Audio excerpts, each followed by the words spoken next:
my own nonsense story by finding some things in this drawer. Look, I've got a teapot and a teddy bear, and a train and a ball. Let's see what story I can make. Oh, the teddy bear's picnic was very good fun. The teapot poured tea for everyone. And then after a game of ball, the teddy bears fell asleep on the train on the way home. And there's another story now in Jackanory Jr. This is Jackanory Jr.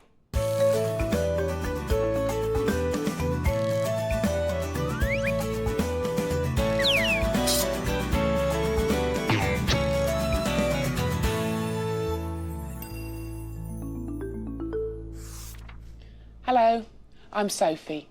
This story is called The Woman Who Won Things. One morning in the month of May, Mrs. Gaskett got up. She came downstairs, gave Horace a bowl of crunchy mice and gave his friend one too. He was there on a visit. Mrs. Gaskett got Gus and Gloria up, gave them their breakfast and sent them off to school. She read the paper, drank a cup of tea, picked up the post, opened the door and kissed the postman. But what about Mr. Gaskett? Never mind. He was the postman. It was his latest job. Meanwhile, Gus and Gloria were in the playground watching... Oh, no. Their poor teacher, Mrs. Fritter, falling off her bike at the school gate. Mrs. Fritter hit the pavement with a terrible bang, got some nasty cuts and bruises on her arms and legs, and had to go home. Back in the kitchen, Mrs. Gaskett was opening the post. There was a vet's appointment for Horace and one more envelope. Mrs. Gaskett opened it. "Congratulations, Mrs. Gaskett," said the letter. "You have won first prize in our most amazing competition." "Wow," cried Mrs. Gaskett. "This must be my lucky day." Half an hour later, a van stopped outside the Gaskett's house. It had Mrs. Gaskett's prize in it, a year's supply of crunchy mice. "All I did was answer one little question," said Mrs. Gaskett. Mrs. Gaskett's prize filled the kitchen. Back at the school, a supply teacher had arrived in Gus and Gloria's classroom. This supply teacher was rather short and rather wide. She had silvery hair, dangly earrings, a big smile, "Hello, dearies," and a huge suitcase on wheels. "My name," she said, "is Mrs. Plum." And she opened the case. Mrs. Plum took out of her suitcase a ball of wool and some knitting, a photograph in a silver frame, a vase of flowers, plastic, a small guitar, a sandwich maker, and a box of chocolates. "Now then, dearies, let's get started." The day went by in Mrs. Plum's class, and the children loved it. They had cooking lessons with the sandwich maker, science lessons fixing the sandwich maker, and singing lessons with the guitar. By the end of the day, the children could not believe their luck. Mrs. Plum was the best teacher they had ever had. Yes, everything was perfect. Well, almost everything. The only trouble was that in all the excitement, a few little things had gone missing. Billy Turpin had lost his football boots. Tracy Appledrop had lost her pencil case. Gloria Gaskett had lost her lucky charm bracelet.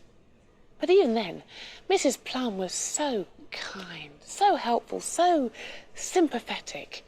She looked everywhere in that classroom, searched high and low, but with no luck at all. When home time came, the missing things were still missing. 2 days later, Mrs. Gaskett got up again. Of course, she got up on the days in between as well, but nothing happened then. Yes, Mrs. Gaskett got up, fed the children, fed the cats, clink, clink, opened the door, picked up the milk, and kissed the milkman.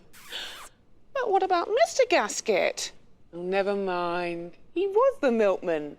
It was his very latest job.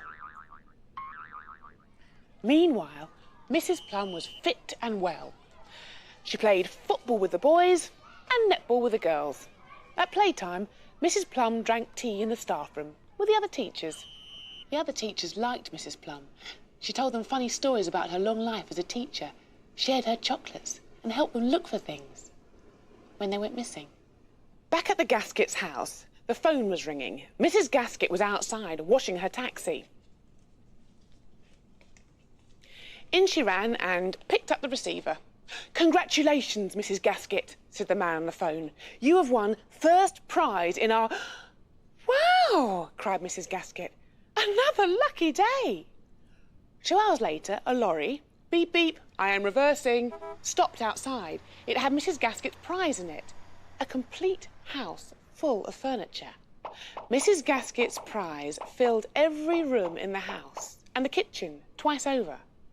Horace and his friend went round sitting on things. They were amazed too. Meanwhile, back at the school, it was almost home time. Some of the children had their coats on, some were lined up by the door, and some were looking for things. Gus and Gloria were giving Randolph, the class rat, some clean water and a slice of carrot. "Now then, dearies," said Mrs. Plum. "Before you go, a message. I'm planning a little trip soon, a sort of mystery tour." "Brilliant! A mystery tour? Oh, I love a mystery tour." "Bring £10, Mrs. Plum said. "Tomorrow, if you can." As the children hurried off, Mrs. Plum called after them. "One last thing. Make it cash, dearies." The next day, Mrs. Gaskett won a holiday for 4, a caravan, a free hairdo, and a packet of prots. She told her family and her friends and her cat all about it. All I did was... Meanwhile, Mrs. Plum had collected 27 £10 notes from the children and put them in a safe place, on wheels. The children were excited about the trip, and excited also about the school fete, only a day away. Mr. Blagg, the headmaster, made a little speech about it to the whole school. There would be book-stalls and cake stalls, raffles and hooplas, a coconut shy and a fancy dress competition. There'd be a pet show with prizes, maypole dancing, five-a-side for the dads and an egg and spoon race for the mums. "Last year, children..." "Shh," said Mr. Blagg. "We raised £1,943.78 for the school fund." "Hooray!" the children yelled. "Shh," said Mr. Blagg. "So this time, let's break the record. Let's make it, shh, £2,000. "Hooray!" the children yelled. Just then, up jumped Mrs. Plum. She couldn't stop herself. £2,000? she cried, and her big smile filled the hall. "I'll help." At lunchtime, Mrs. Gaskett ate her free packet of prots and had her free hairdo. Lucky Mrs. Gaskett. Meanwhile, oh no, unlucky Mrs. Fritter. Mrs. Fritter just popped into the chemist for some painkillers and a bandage. On her way home and outside the travel agent's, she was knocked flying by a short, wide lady with charming manners. "Beg pardon, dearie," and a huge suitcase on wheels. The lady, however, was very apologetic and very kind. She helped Mrs. Fritter to her feet and gave her a chocolate. Later that afternoon, Gus and Billy Turpin were in the classroom giving Randolph some exercise. Just then, a phone rang. "A phone? Miss? A phone? Who's ringing us? Where is it?" Well, would you believe it? The phone was ringing from inside Mrs. Plum's suitcase. "It's playing a tune, miss." "So it is, dearie," said Mrs. Plum, and she gave the suitcase a kick. "I know that tune, miss. Me too. It's the same as Mr. Blagg's phone. Yeah, only he's lost his." "So he has, dearie," said Mrs. Plum, and she gave the case another kick. "I helped him look for it." Meanwhile, Gus and Gloria and some of the other children were exchanging glances. There was some funny business here. Why did Mrs. Plum not open the case? Come to think of it, why did she never open it apart from that first morning? All of a sudden, the whole class became suspicious. They smelled a rat all right, and it wasn't Randolph. The next day, which was a Saturday, Mrs. Gaskett leapt out of bed, raced downstairs, flew into the crowded kitchen, 2 tables, 8 chairs, 25 cartons of crunchy mice, fed the children, fed Horace, read the paper, read the Post, opened the back door, kissed the milkman, and went red in the face. It was the wrong milkman. Later that morning, Mrs. Gaskett was still rushing around, finding her trainers, boiling an egg, while Gus and Gloria followed her about and tried to get her attention. "It's that supply teacher, Mum." Mrs. Gaskett was cooling her egg. "The one with the suitcase?" "Yes." Mrs. Gaskett was putting on her trainers, which she never opens. Ah, Mrs. Gaskett was getting a spoon from the cutlery drawer. Well, we think Mrs. Gaskett was out through the door. She's definitely up to something! It was a warm May afternoon. The school fete was in full swing. Mums and dads were working hard. Horace, with his beautiful ribbon, was lined up with the other pets in the pet show, and the money was pouring in. Meanwhile, Mrs. Gaskett was winning things. She guessed the weight of the cake. All I did was... and the number of the sweets in a jar. She won a teddy, a bottle of wine, 3 goldfish, 5 kilograms of grass seed and a lawnmower. Well, what about Mrs. Plum? Well, Mrs. Plum was here, there and everywhere. She helped with the refreshments, she helped with the fancy dress, she helped with the coconut shy. The children, Gus and Gloria, Tracy, Billy and the others, followed Mrs. Plum and watched her like hawks. But the crowds were so big, the noise so loud, the delicious smells so delicious, that the children didn't always see what she was up to. Meanwhile, Mr. Blagg, £1,200, was looking happier, 1,300, and happier, 1,500, and happier, 1,750. Now, Mrs. Gaskett and the other mothers were lining up, 1,900, for the egg and spoon race. £1,999 and 99 pence. Mr. Blagg jumped on his chair. We've made it! Shh, he yelled. Grand total, £2,000. Hooray! Hooray! The crowd cheered. Then cheered again as the egg and spoon race began. It was a tremendous contest. First, Mrs. Turpin was in the lead. Then she dropped her egg. Then Mrs. Appledrop was in the lead. And then she dropped her egg. Then Mrs. Gaskett was in the lead and... Meanwhile, all eyes except 2 were on the race. The children were watching and yelling. Horace was watching and purring with pride. Even Mr. Blagg on his chair was watching. All of a sudden, Mr. Blagg looked down at the table and was not happy anymore.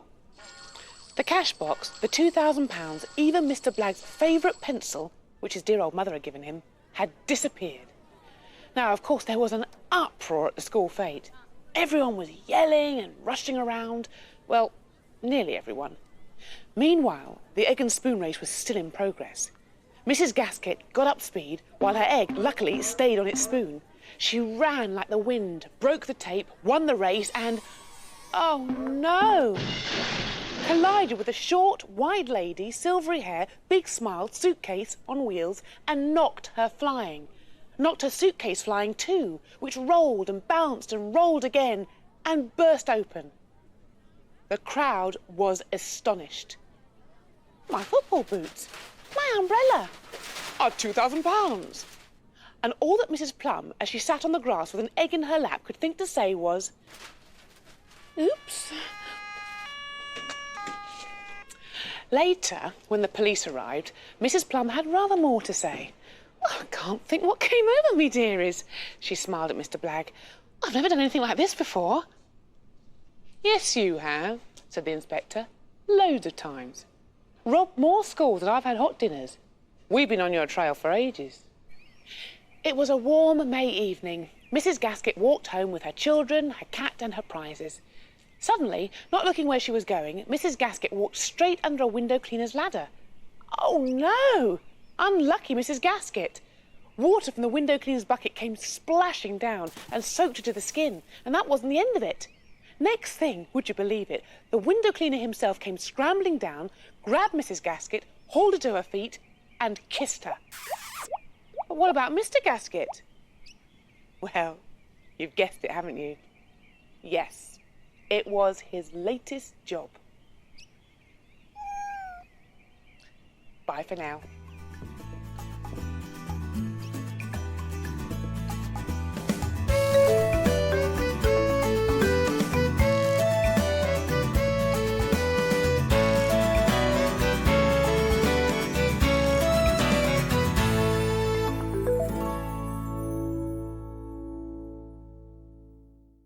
Everyone's different.